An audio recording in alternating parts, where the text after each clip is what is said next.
Hello दोस्तों, मैं संगीता सिंह आज आपके चैनल द बेस्ट स्टडी पर आपके लिए बाल विकास के 20 महत्वपूर्ण प्रश्नों को लेकर आई हूँ, जिन्हें यदि आप पढ़ लेते हैं तो यह आपके लिए रामबाण औषधि की तरह काम करेगा।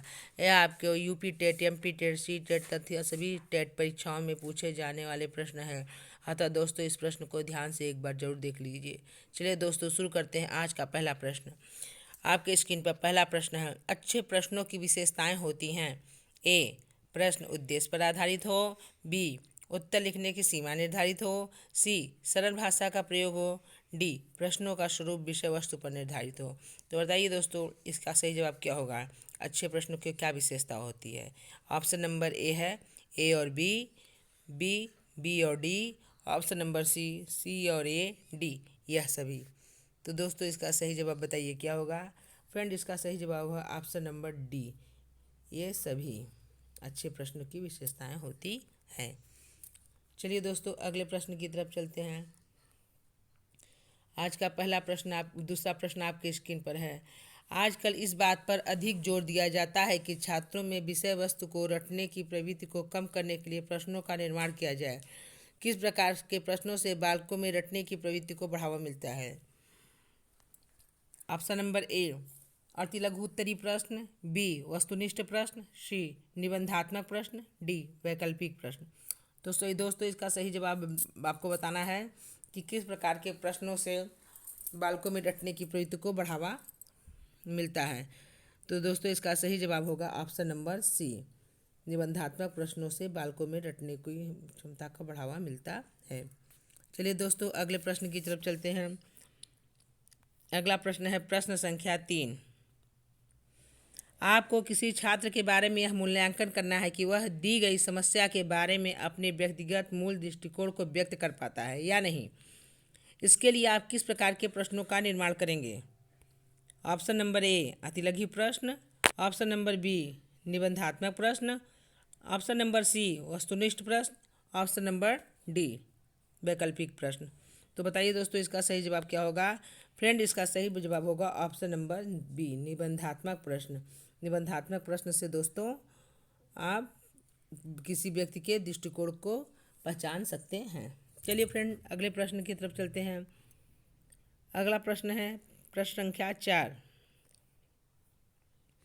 छात्रों के मूल्यांकन के लिए पूरक प्रकार के प्रश्न पूछे जाते हैं। पूरक प्रकार के प्रश्न हैं: ए, अति लघु उत्तरी प्रश्न। बी, लघु उत्तरी प्रश्न। सी, निबंधात्मक प्रश्न। डी, यह सभी। तो दोस्तों, आपको बताना है कि पूरक प्रश्न कैसे होते हैं।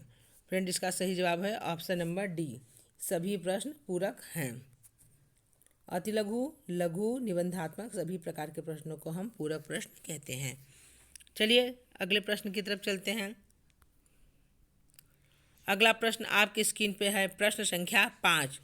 आप एक शिक्षक के रूप में विद्यार्थी के ज्ञान के विभिन्न पहलुओं के बीच उनकी पहचान करने और उनके आपस में संबंध निर्धारित करने की योग्यता का जांच करना चाहते हैं।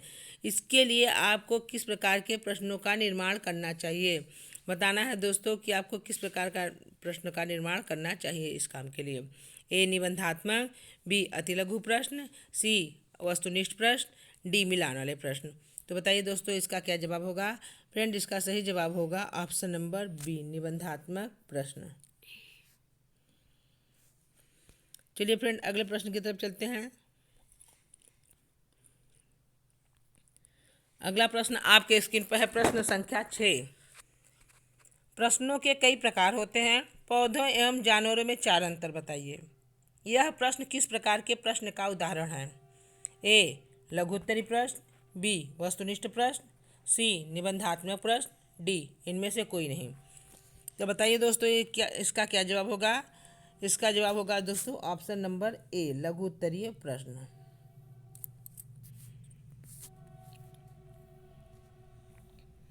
चलिए दोस्तों, अगले प्रश्न की तरफ चलते हैं। अगला प्रश्न है आपकी स्क्रीन पर प्रश्न संख्या 7। भाषा की परीक्षा में शब्द, पदबंध, वाक्य, अलंकार इत्यादि के जांच के लिए किस प्रकार के प्रश्नों का प्रयोग सर्वाधिक उपयुक्त होता है? ए, अतिलघु प्रश्न। बी, वस्तुनिष्ठ प्रश्न। सी, निबंधात्मक प्रश्न। डी, यह सभी। तो बताइए दोस्तों, इसके लिए इसका सही आंसर क्या होगा? किसका सर्वाधिक प्रयोग होता है? तो दोस्तों इसका सही जवाब होगा ऑप्शन नंबर ए, अति लघु उत्तरीय प्रश्न। इसका सही जवाब होगा। चलिए फ्रेंड अगले प्रश्न की तरफ चलते हैं। अगला प्रश्न है आपकी स्क्रीन पर। तो चलिए दोस्तों अगले प्रश्न की तरफ चलते हैं। अगला प्रश्न है प्रश्न नंबर 8। एक चित्र के द्वारा एक डॉक्टर को रोगी का परीक्षण करते हुए दिखाया जा रहा है। यह प्रश्न किस प्रकार का है? ए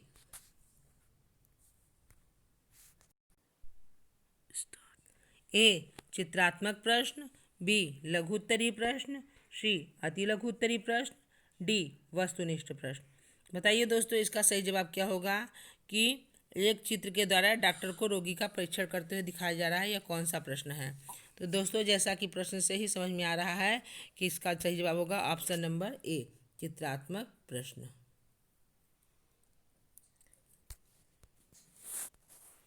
चलिए दोस्तों अगले प्रश्न की तरफ चलते हैं। अब अगला प्रश्न है प्रश्न संख्या 9। भारत की राजधानी है ब्रैकेट में नई दिल्ली, पटना। यह किस प्रकार का प्रश्न है? आपको बताना है कि भारत की राजधानी है क्या है, नई दिल्ली है या पटना है। तो ये किस प्रकार का प्रश्न है, प्रश्न के प्रकार को बताना है। ए खाली स्थान को भरने वाला प्रश्न है, बी लघु उत्तरीय प्रश्न है, सी अति लघु उत्तरीय प्रश्न है, डी निबंधात्मक प्रश्न है। तो दोस्तों इसका सही जवाब होगा ऑप्शन नंबर ए, खाली जगह भरने वाला प्रश्न है। खाली स्थान को भरिए, इस प्रकार के प्रश्न होते हैं। चलिए दोस्तों अगले प्रश्न की तरफ चलते हैं।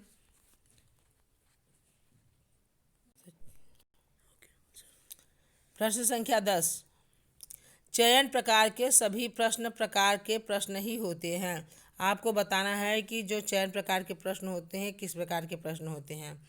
ए वस्तुनिष्ठ प्रश्न, बी लघु उत्तरीय प्रश्न, सी अति लघु उत्तरीय प्रश्न, डी निबंधात्मक प्रश्न। तो दोस्तों आपको बताना है कि चयन प्रकार के सभी प्रश्न वस्तुनिष्ठ प्रश्न होते हैं। इसका सही जवाब होगा ऑप्शन नंबर ए। चलिए दोस्तों अगले प्रश्न की तरफ चलते हैं। अगला प्रश्न है प्रश्न नंबर 11। जब परीक्षार्थियों की संख्या अधिक हो तो किस प्रकार के प्रश्नों द्वारा उनका मूल्यांकन किया जा सकता है? ऑप्शन नंबर ए अति लघु उत्तरीय प्रश्न, बी वस्तुनिष्ठ प्रश्न, सी निबंधात्मक प्रश्न, डी वैकल्पिक प्रश्न। तो बताइए दोस्तों इसका क्या जवाब होगा। यदि परीक्षार्थी की संख्या अधिक है तो किस प्रश्नों के द्वारा उनका मूल्यांकन किया जा सकता है? दोस्तों इसका सही जवाब होगा ऑप्शन नंबर बी, वस्तुनिष्ठ प्रश्नों द्वारा उनका सही मूल्यांकन किया जा सकता है। चलिए अगले प्रश्न की तरफ चलते हैं। अगला प्रश्न है आपके स्क्रीन पे।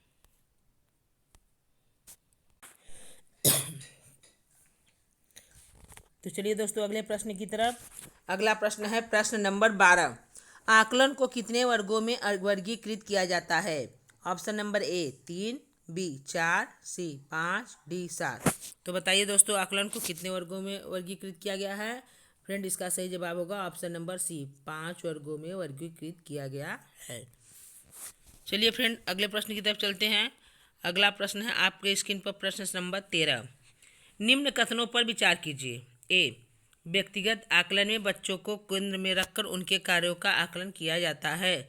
बी सामूहिक आकलन में सहपाठियों के आकलन से बच्चे प्रोत्साहित होते हैं। उपरोक्त में से कौन सा कथन सही है? केवल एक, बी केवल दो, सी 1 और 2 दोनों, डी न तो 1 और न ही 2। तो फ्रेंड इसका सही जवाब बताना है। इसका सही जवाब क्या होगा? दोस्तों इसका सही जवाब है ऑप्शन नंबर सी, 1 और दोनों सत्य है।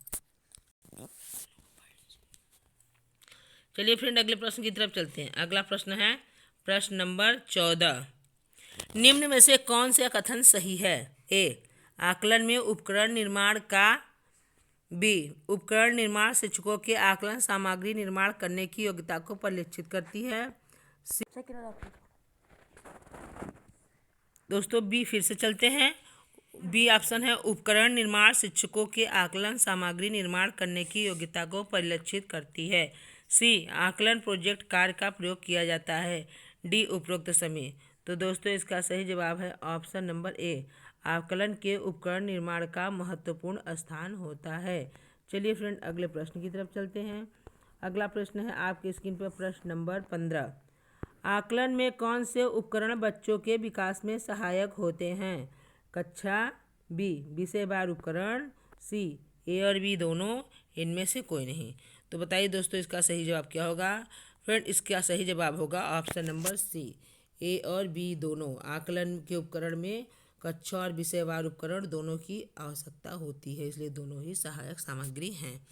चलिए फ्रेंड अगले प्रश्न की तरफ चलते हैं। अगला प्रश्न है प्रश्न नंबर 16। किस प्रकार की प्रतिपुष्टि आगामी कार्य को विस्तृत बनाने हेतु अभिप्रेरित करती है? ए सकारात्मक, बी नकारात्मक, सी शिक्षण, डी इनमें से कोई नहीं। तो फ्रेंड बताना है इसका सही जवाब कि विशिष्ट बनाने के लिए क्या प्रेरित करती है। फ्रेंड इसका सही जवाब होगा सकारात्मक।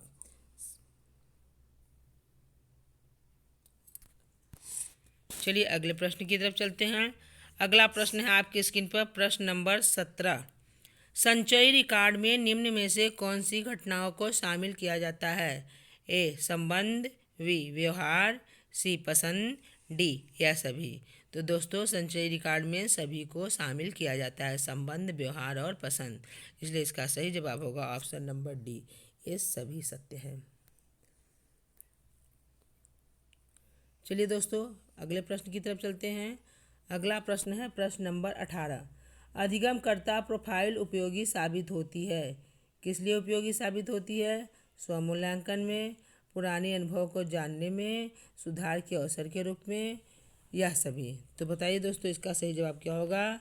फ्रेंड इसका सही जवाब होगा ऑप्शन नंबर ए, स्वमूल्यांकन में। अधिगमकर्ता प्रोफाइल स्वमूल्यांकन में उपयोगी साबित होती है।